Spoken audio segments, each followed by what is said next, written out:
Assalamualaikum warahmatullahi wabarakatuh. Oke, bertemu lagi dengan saya Fitriani Sofa. Kali ini kita akan membahas tentang berbagai macam teori asam basah dari beberapa ilmuwan. Oke, teori yang pertama itu adalah teori Arrhenius. Jadi teori ini dikemukakan oleh Sven August Arrhenius pada tahun 1884. Menurut Arrhenius, asam adalah zat atau senyawa yang bisa menghasilkan H+ jika dilarutkan di dalam air. Contohnya seperti ini. Ada HCl, ketika larut di dalam air, maka dia akan terionisasi menjadi H+ dan Cl-. Ya. Nah, di sini ada H+. Maka ketika senyawa tersebut menghasilkan H+, senyawa tersebut disebut zat asam. Sedangkan basa adalah zat atau senyawa yang bisa menghasilkan ion OH- jika dilarutkan di dalam air. Contohnya adalah NaOH yang dilarutkan di dalam air itu terionisasi menjadi Na+ dan OH-. Nah, di sini ada ion OH-. Maka kalau ada ion OH-, senyawa tersebut termasuk zat basa. Nah, ini beberapa contoh dari asam dan basa ya. Asam ada H2SO4, kemudian HNO3, HBr, dan lain-lain. Kemudian basa ada CaOH 2 kali, MgOH 2 kali, ada KOH.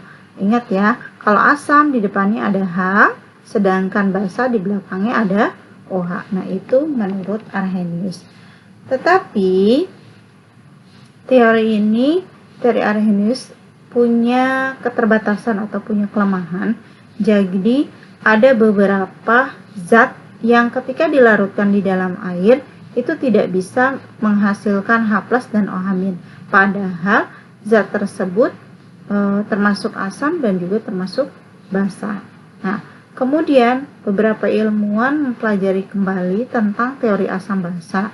Nah, sampai akhirnya pada tahun 1923 muncullah ilmuwan ya yang mengemukakan tentang teori asam basa, yaitu Johannes Bronsted dan Thomas Lowry, sehingga teori ini disebut sebagai teori asam basa Bronsted-Lowry. Nah, untuk teori ini Bronsted-Lowry ini tidak terbatas pada zat yang bisa hanya larut dalam air, tetapi dia lebih menekankan pada penggunaan proton, yaitu H+. Ya, seperti apa? Lihat. Jadi, menurut Bronsted-Lowry, asam adalah zat yang bisa mendonorkan atau memberikan proton atau ion H+, ya. Bisa berupa kation atau molekul netral. Ya, intinya asam adalah yang memberikan atau mendonorkan proton H+. Ya, disebutnya pendonor proton. Kemudian basa adalah zat yang menerima proton ya atau H+ dan disebutnya akseptor proton. Gitu ya. Jadi kalau menurut Bronsted-Lowry, asam adalah yang memberikan H+ atau proton, sedangkan basa yang menerima H+ atau akseptor proton. Nah, Bronsted-Lowry juga mengukuhkan jika suatu asam memberikan H+-nya kepada zat lain, ya, maka sisa asam tersebut mempunyai kemampuan untuk bertindak sebagai basa, sehingga sisa asam tersebut disebut basa konjugasi. Ya, ingat. Jadi kalau suatu zat asam itu sudah memberikan protonnya, sudah memberikan H+-nya atau sudah kehilangan H+-nya, maka dia berubah menjadi basa konjugasi. Nah, sedangkan basa kalau dia sudah menerima proton, ya, zat basa, kemudian dia menerima proton, maka dia berubah menjadi asam konjugasi. Ya, seperti apa contohnya? Ini, ya. Ini ada zat HCOOH, ya, asam metanoat, kemudian bereaksi dengan air, ya, menjadi HCOO- dan H3O+. Nah, Di sini yang bertindak sebagai asam adalah HCOH. Kenapa? Karena HCOH, ya, kita lihat di barisan di sebelah kanan, HCOH telah kehilangan H+-nya kan, dengan satu H-nya, ya, berubah menjadi HCO-. Sehingga karena dia kehilangan H-nya, artinya dia telah memberikan H+-nya ini kepada H2O. Sehingga H2O yang tadinya H-nya 2 berubah menjadi H3O plus H-nya 3 bertambah, ya. Nah, jadi HCOH karena memberikan H+ disebut sebagai asam. H2O karena menerima H+ disebut sebagai basa. Kemudian zat yang sudah berubah, ya, HCOH menjadi HCO- dari asam berubah menjadi basa konjugasi. Kemudian H2O dari basa berubah menjadi asam konjugasi. Gitu ya. Ingat, yang kehilangan H+, ya, yang kehilangan H+ disebut asam, yang menerima H+ disebut basa. Zat yang berubah disebut kebalikannya. Ya, jadi yang tadinya asam berubah menjadi basa konjugasi, yang tadinya basa berubah menjadi asam konjugasi. Oke. Kemudian HCOH dengan HCO- disebut asam, pasangan asam basa konjugasi. Begitu juga H2O dengan H3O plus disebut pasangan asam basa konjugasi. Selanjutnya contoh yang lain, di sini ada NH3 dan H2O menghasilkan NH4+ dan OH-. Kita lihat di sini ya, NH3 berubah menjadi NH4+. Artinya ya, NH3 ini hanya berkurang atau bertambah? Ya, betul, bertambah. NH3 berubah menjadi NH4+, H-nya bertambah. Kalau hanya bertambah berarti dia sebagai apa? Sebagai basa, ya, karena menerima H+.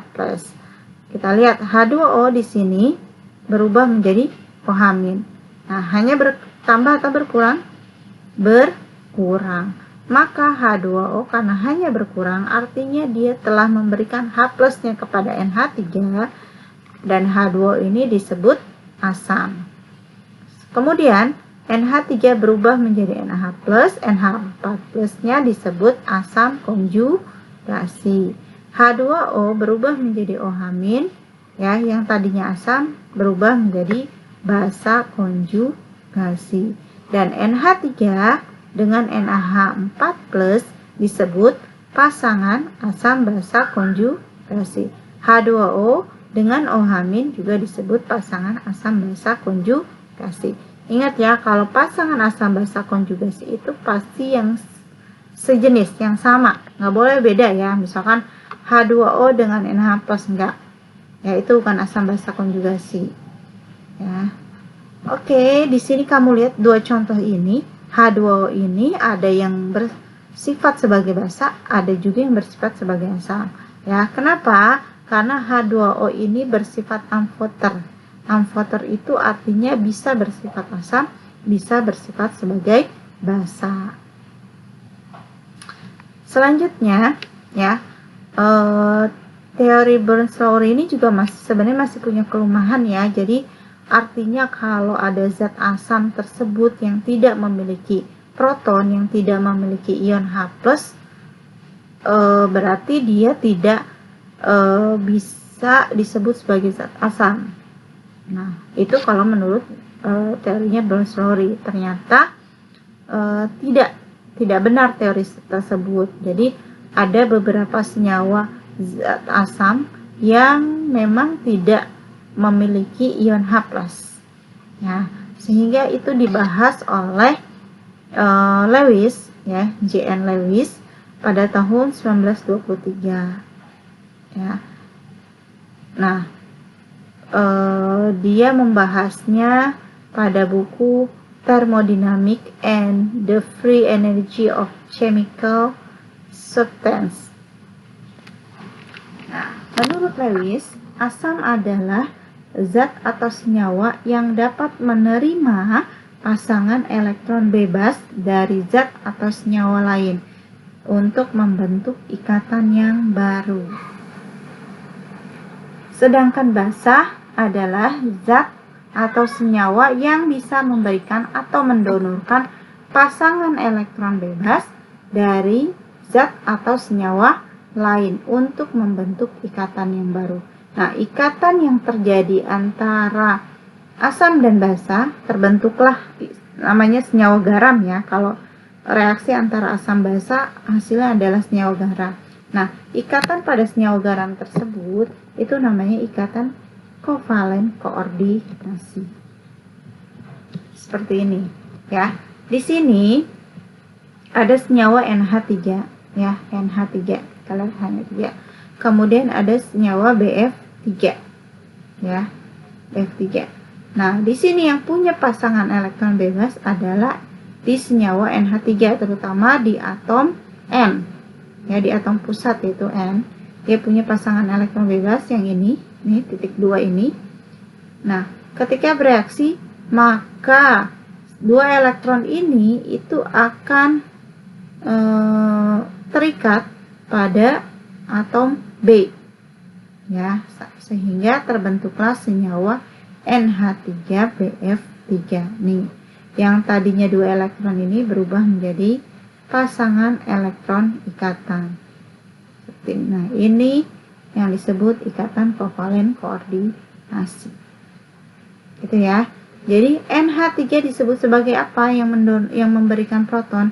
NH3 disebut sebagai basa, BF3 disebut sebagai asam. Ingat ya, kalau menurut Lewis, asam adalah yang menerima pasangan elektron, sedangkan basa yang memberikan pasangan elektron. Nah, ini kalau contoh lebih detail lagi ikatannya ya, struktur Lewisnya ini NH3, N ini berikatan dengan H. Ini di sini ada